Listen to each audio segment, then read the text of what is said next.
بسم اللہ الرحمن الرحیم۔ آج ہمارا موضوع ہے تقدیر پر ایمان لانا۔ حضرت عائشہ رضی اللہ تعالیٰ عنہ فرماتی ہیں کہ نبی اکرم صلی اللہ علیہ وسلم کو انصار کے ایک بچے کے جنازے کے لیے بلایا گیا۔ میں نے کہا اس بچے کو خوشخبری ہو، یہ جنت کی چڑیوں میں سے ایک چڑیا ہے اور اس نے کوئی گناہ نہیں کیا اور گناہ کا زمانہ اس نے پایا یعنی بالغ نہیں ہوا۔ حضور نے فرمایا اے عائشہ تم جو کچھ کہہ رہی ہو حق، اس کے علاوہ اور کچھ ہے۔ اللہ تعالیٰ نے جنت کو پیدا فرمایا اور جنت کے لیے کچھ لوگ پیدا فرمائے اور ان کے جنت میں جانے کا فیصلہ اللہ تعالیٰ نے اس وقت کیا جب وہ اپنے باپ کی پشتوں میں تھے، اور اللہ نے جہنم کی آگ کو پیدا کیا اور اس میں جانے کے لیے کچھ لوگوں کو پیدا کیا، اور اللہ تعالیٰ نے ان کے لیے جہنم کا فیصلہ اس وقت کیا جب وہ اپنے باپ کی پشتوں میں تھے۔ حضرت ولید بن عبادہ رحمۃ اللہ علیہ کہتے ہیں کہ میں اپنے والد حضرت عبادہ رضی اللہ عنہ کی خدمت میں گیا، وہ بیمار تھے، میرا اندازہ یہ تھا کہ ان کا اس بیماری میں انتقال ہو جائے گا۔ میں نے عرض کیا اے ابا جان ذرا کوشش فرما کر مجھے وصیت فرما دے۔ انہوں نے فرمایا مجھے بٹھا دو۔ جب لوگوں نے انہیں بٹھا دیا تو انہوں نے فرمایا اے میرے بیٹے تم ایمان کا ذائقہ اس وقت چکھ سکو گے اور اللہ کے علم کی حقیقت کے حق تک اس وقت پہنچ سکو گے جب تم اچھی اور بری تقدیر پر ایمان لے آؤ گے۔ میں نے عرض کیا اے ابا جان مجھے یہ کیسے پتہ چلے گا کون سی تقدیر اچھی ہے اور کون سی بری ہے؟ انہوں نے فرمایا تم یہ سمجھ لو کہ جو اچھائی یا برائی تمہیں نہیں پہنچی ہو وہ تمہیں پہنچنے والی نہیں تھی، اور جو تمہیں پہنچی ہے وہ تمہیں چھوڑنے والی نہیں تھی۔ اے میرے بیٹے میں نے نبی اکرم صلی اللہ علیہ وسلم کو فرماتے ہوئے سنا کہ اللہ تعالیٰ نے سب سے پہلے قلم پیدا فرمایا، پھر اس سے فرمایا لکھ، چنانچہ اس نے اسی وقت وہ سب کچھ لکھ دیا جو قیامت تک ہونے والا ہے۔ اے میرے بیٹے اگر تم اس حال پر مرے کہ تمہارے دل میں یہ یقین نہ ہو تو تم جہنم کی آگ میں داخل ہو جاؤ گے۔ حضرت ابو نضر رحمۃ اللہ علیہ کہتے ہیں کہ نبی اکرم صلی اللہ علیہ وسلم کے صحابہ رضی اللہ عنہ میں سے ایک آدمی جن کو ابو عبداللہ رضی اللہ عنہ کہا جاتا تھا،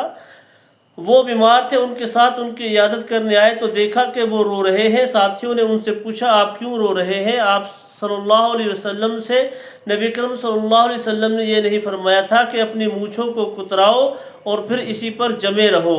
یہاں تک کہ مجھ سے قیامت کے دن آ ملو؟ اس میں آپ کے ایمان پر خاتمہ کی اور قیامت کے دن حضور صلی اللہ علیہ وسلم سے ملاقات کی بشارت ہے۔ انہوں نے کہا ہاں حضور نے فرمایا تھا، لیکن میں نے حضور کو یہ بھی فرماتے ہوئے سنا ہے کہ اللہ تعالیٰ نے انسانوں کی ایک مٹھی دائیں ہاتھ میں لی اور دوسری مٹھی دوسرے ہاتھ میں لی اور فرمایا کہ اس دائیں مٹھی والے اس جنت کے لیے ہیں اور دوسری مٹھی والے اس جہنم کے لیے ہیں، اور مجھے کوئی پرواہ نہیں کون کس مٹھی میں ہے اور وہ کہاں جائے گا، تو مجھے معلوم نہیں کہ میں کون سی مٹھی میں ہوں۔ اللہ کی ذات تو بہت بے نیاز ہے، اس پر کسی کا زور نہیں چلتا۔ حضرت معاذ بن جبل رضی اللہ تعالیٰ عنہ کی وفات کا وقت جب قریب آیا تب وہ رونے لگے تو ان سے کسی نے پوچھا آپ کیوں رو رہے ہیں؟ حضرت معاذ رضی اللہ عنہ نے فرمایا اللہ کی قسم نہ تو میں موت کے گھبرا کر رو رہا ہوں اور نہ ہی دنیا کو پیچھے چھوڑ جانے کے غم میں رو رہا ہوں، بلکہ اس وجہ سے رو رہا ہوں کہ میں نے حضور صلی اللہ علیہ وسلم کو فرماتے ہوئے سنا کہ انسانوں کی دو مٹھیاں ہیں، ایک مٹھی جہنم کی آگ میں جائے گی اور دوسری جنت میں، اور مجھے معلوم نہیں کہ میں ان دونوں مٹھیوں میں سے کس میں ہوں۔ حضرت عبداللہ بن عباس رضی اللہ عنہ سے کسی آدمی نے کہا کہ ایک آدمی ہمارے پاس آیا ہے جو تقدیر کو جھٹلاتا ہے۔ حضرت ابن عباس اس وقت نابینا ہو چکے تھے، انہوں نے فرمایا مجھے اس کے پاس لے جاؤ۔ لوگوں نے کہا اے ابن عباس آپ اس کے ساتھ کیا کریں گے؟ انہوں نے فرمایا اس ذات کی قسم جس کے قبضہ میں میری جان ہے، اگر وہ میرے قابو آ گیا تو میں اس کی ناک دانتوں سے ایسے کاٹوں گا کہ وہ کٹ کر الگ ہو جائے،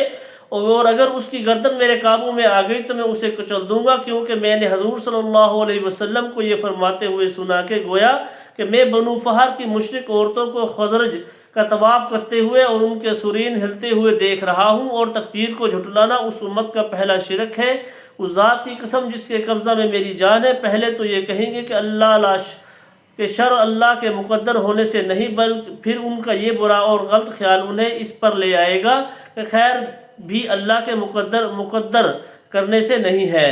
حضرت عطا بن ابی رباح رحمۃ اللہ علیہ کہتے ہیں کہ میں حضرت ابن عباس رضی اللہ عنہما کی خدمت میں آیا، وہ زمزم کے کنویں سے پانی نکال رہے تھے جس سے ان کے کپڑوں کا نچلا حصہ گیلا ہو چکا تھا۔ میں نے ان سے کہا کچھ لوگوں نے تقدیر پر اعتراض کیا ہے؟ انہوں نے فرمایا اچھا کیا لوگوں نے ایسا کر لیا؟ میں نے کہا جی ہاں۔ انہوں نے فرمایا تقدیر پر اعتراض کرنے والوں کے بارے میں ہی یہ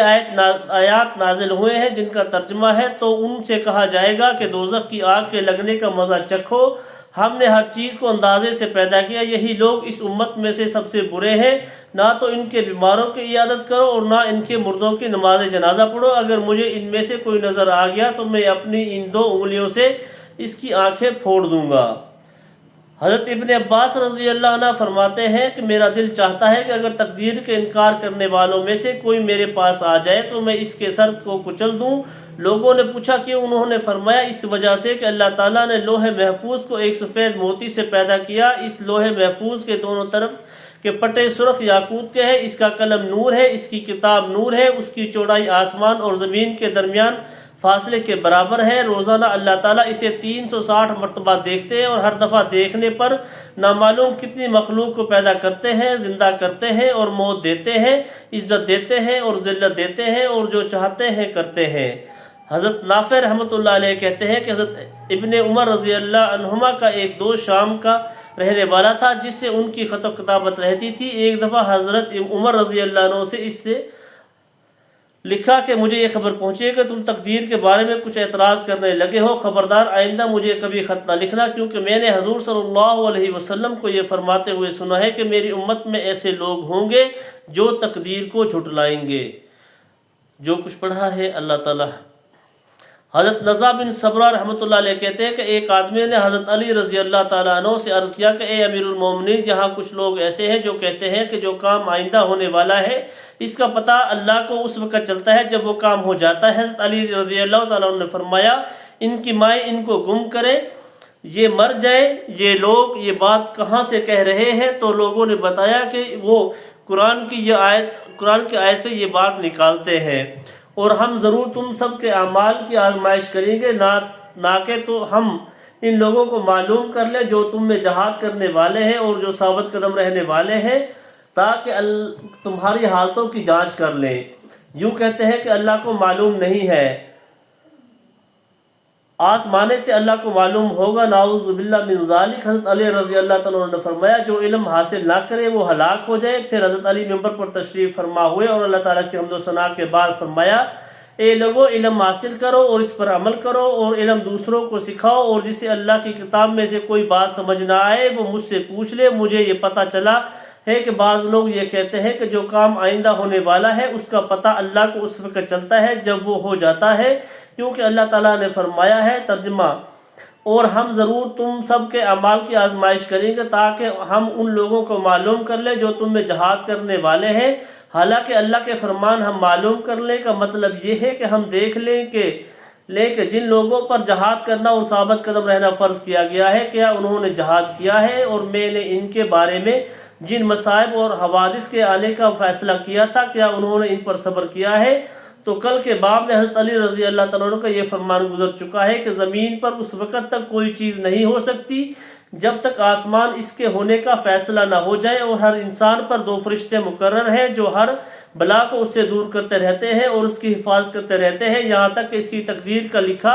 فیصلہ آ جائے، اور جب تقدیر کا فیصلہ آ جاتا ہے تو یہ دونوں فرشتے اس کے اور تقدیر کے درمیان سے ہٹ جاتے ہیں، اور اللہ کی طرف سے میری حفاظت کا بڑا مضبوط انتظام ہے۔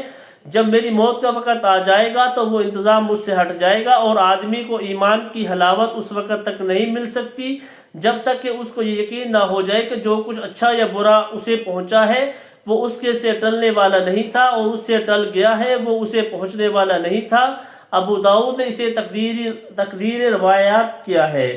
حضرت ابن مسعود رضی اللہ عنہ فرماتے ہیں کہ